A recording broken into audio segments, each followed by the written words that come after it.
Bonjour à tous, je suis professeur Petit Chat. Aujourd'hui, nous allons apprendre à concevoir une base de données.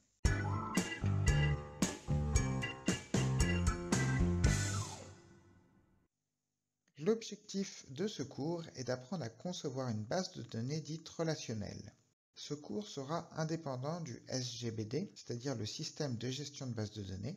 Vous pourrez par exemple utiliser MySQL, PostgreSQL, Access ou SQL Server ou autre. Pratiquement tous les sites web sont alimentés par une base de données plus ou moins importante.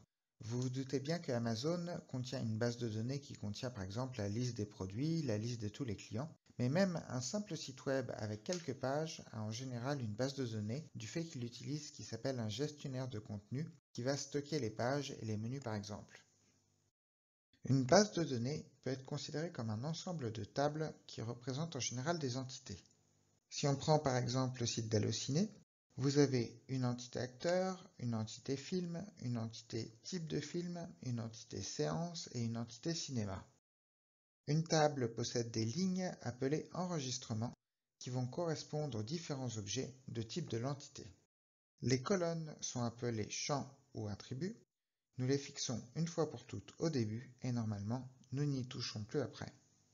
Une table possède toujours un champ qui sera une clé primaire. Elle va permettre d'identifier de manière unique un enregistrement. En d'autres termes, deux enregistrements ne peuvent pas avoir la même clé primaire. Nous aurions pu mettre le nom du film en clé primaire, mais il existe toujours des films qui ont le même nom. En général, on crée un champ identifiant qui a un numéro attribué de manière unique pour chaque film. Notez par contre que ça ne veut pas dire que tous les numéros seront utilisés. Si on supprime un film dans la base, il peut y avoir des trous, mais ça ne posera aucun problème. Éventuellement, la clé peut être formée par la combinaison de deux champs.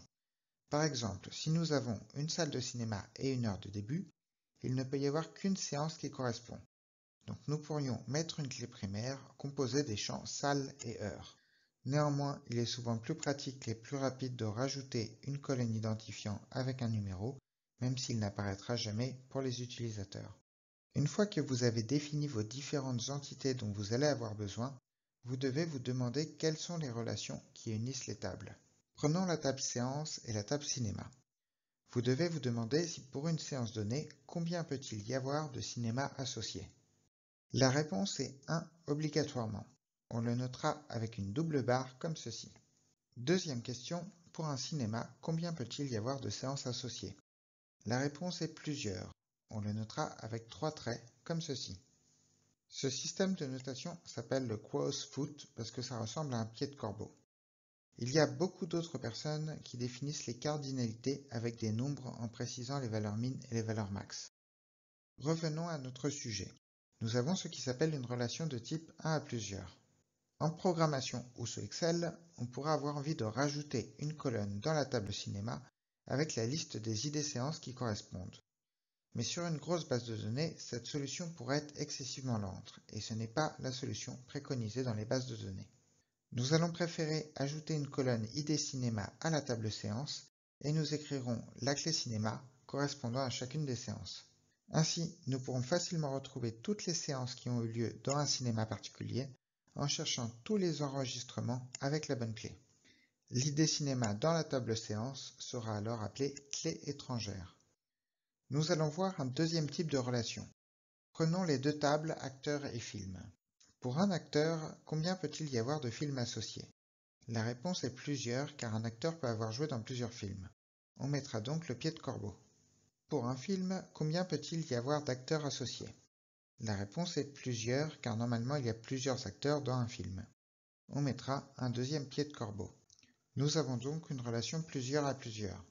Dans ce cas, il faut créer ce qui s'appelle une table d'association, qu'on peut nommer par exemple film acteur, dans laquelle nous mettrons les deux champs ID acteur et ID film qui seront des clés étrangères. Dans cette table, nous aurons un enregistrement pour chaque association. Par exemple, Sylvester Stallone a joué dans Rocky III et Rambo 2. Donc nous mettrons un enregistrement acteur 1, film 1 et un enregistrement acteur 1, film 2. Mr. T a joué dans Rocky III, donc on mettra un enregistrement acteur 2, film 1. Et enfin, Jean Reno a joué dans Godzilla de 1998, nous mettrons donc un enregistrement acteur 3, film 3. La clé primaire de cette table sera la combinaison des deux identifiants. Si besoin, nous pouvons ajouter des champs supplémentaires à cette table association. Par exemple, nous pouvons ajouter le champ rôle principal qui vaudra 1 si l'acteur est l'acteur principal du film et 0 sinon. Voyons un troisième type de relation. Imaginons que vous avez une entité acteur et une entité biographie. Tous les acteurs ont une et une seule biographie et toutes les biographies correspondent à un et un seul acteur. Nous noterons donc comme ceci. Nous dirons que nous avons une relation 1 à 1. Dans ce cas, il est inutile de faire deux tables séparées. Nous pouvons faire une table qui contient les champs des deux tables. Par contre, étudions la relation entre personne et acteur, sachant que l'entité personne peut être aussi un spectateur. Un acteur est obligatoirement une personne, donc on mettra un double trait. Par contre, une personne peut être associée à un acteur ou pas. Nous noterons avec ce symbole. Dans ce cas, nous avons une relation 0 ou 1 à 1. Cette fois-ci, il pourrait être préférable de laisser les deux tables acteurs et personnes pour éviter d'avoir à stocker des champs vides dans la table fusionnée pour toutes les personnes qui ne sont pas des acteurs. Nous rajouterons alors une clé étrangère dans la table acteur. Pour résumer, nous avons les notations suivantes pour définir la relation. Pour comprendre d'où ça vient, du côté de la boîte entité, nous avons le symbole qui peut représenter la valeur max, qui peut être soit 1, soit plusieurs. De l'autre côté, nous avons la valeur min, qui vaut soit 0, soit 1, soit non précisé. Lorsque vous concevez une base de données, nous construisons un diagramme appelé entité-association qui ressemble à celui-ci. Je vous ai mis un diagramme très simplifié de la base hallucinée. Sur ce diagramme, on fait apparaître les différentes tables, les clés primaires notées PK pour Primary Key et les clés étrangères notées FK pour Foreign Key. Vous pouvez mettre les différents champs de la table, éventuellement les typer, et vous pouvez faire apparaître les relations. Je vous conseille le site diagrams.net pour dessiner votre base de données, qui est un site gratuit qui permet de faire pas mal de schémas, dont ceux pour les bases de données. Il permet également de stocker sur votre Google Drive. Il y a des meilleurs sites qui permettent directement d'exporter votre base en MySQL, mais en général ils sont payants. Il existe d'autres systèmes de notation, et par exemple en France, on utilise beaucoup la méthode Meurize. Ça consiste à faire des diagrammes intermédiaires avec différents niveaux d'abstraction, mais personnellement, je trouve qu'ils ont tendance à rendre les choses compliquées. Une fois que nous avons une idée de notre base de données, il va falloir vérifier qu'il n'y a pas de redondance d'informations. Chaque doublon d'information est source d'erreur, surtout si c'est des utilisateurs qui doivent saisir des données deux fois.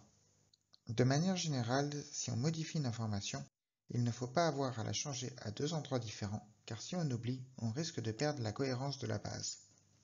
Imaginons que nous voulons avoir un champ qui va compter dans combien de films a joué un acteur. Il est possible de calculer cette valeur en calculant le nombre d'enregistrements de la table acteur-film correspondant à la clé ID acteur. Nous dirons que c'est un champ calculé.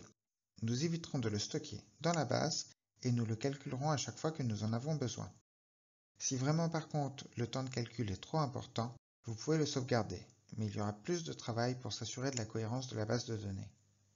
Voyons un autre exemple d'information redondante. Nous avons une séance qui se joue dans une salle et une salle qui se situe dans un cinéma. C'est une chaîne de relations 1 à plusieurs. Nous avons également une relation 1 à plusieurs entre séance et cinéma. Cependant, il ne faudra pas stocker la clé ID cinéma dans la table séance car celle-ci peut être déduite par l'intermédiaire de la table salle. Vous devrez donc à la fin bien vérifier votre diagramme entité-association pour éviter toutes ces redondances d'informations. Nous allons faire un exercice.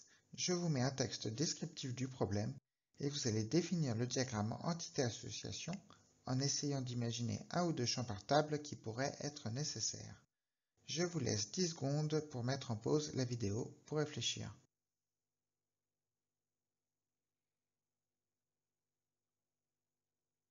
Corrigeons ensemble. Entre séjour et patient, il y a une relation 1 à plusieurs, car un séjour ne peut avoir qu'un seul patient, mais un patient peut faire plusieurs séjours. Je mets donc une clé secondaire ID patient dans la table séjour. Vous noterez que la plupart des gens mettent les noms de table au singulier. Entre séjour et examen, il y a aussi une relation 1 à plusieurs. Un examen correspond à un séjour, mais les séjours peuvent être constitués de plusieurs examens. Un examen est géré par un médecin, mais un médecin peut gérer plusieurs examens. Donc on a une relation 1 à plusieurs dans le sens qui est mis. Chaque examen donne lieu à une et une seule ordonnance et toutes les ordonnances sont attachées à un et un seul examen. Nous avons donc une relation 1-1 et donc il est préférable de fusionner les tables. Une ordonnance peut prescrire plusieurs médicaments et chaque médicament peut être prescrit par plusieurs ordonnances. Nous avons donc une relation plusieurs à plusieurs et il faut donc ajouter une table de liaison qu'on appellera par exemple examen-médicament. Nous avons ajouté la posologie comme champ de cette table. C'est terminé pour ce chapitre sur la conception de bases de données. Vous avez un petit questionnaire en description pour tester ce que vous avez retenu. Il va falloir un peu de pratique pour bien s'habituer à créer des bases, mais finalement, ce n'est pas si compliqué. Le prochain chapitre portera sur l'utilisation de PHP-MyAdmin pour créer votre base. J'espère que la vidéo vous a plu. N'hésitez pas à mettre un pouce bleu, à vous abonner et à laisser un commentaire. Si vous souhaitez faire un don pour m'encourager à faire plus de vidéos, il y a un lien dans la description vers ma page Utip. Je vous souhaite une très bonne journée et à bientôt sur la chaîne de Professeur Petit Chat.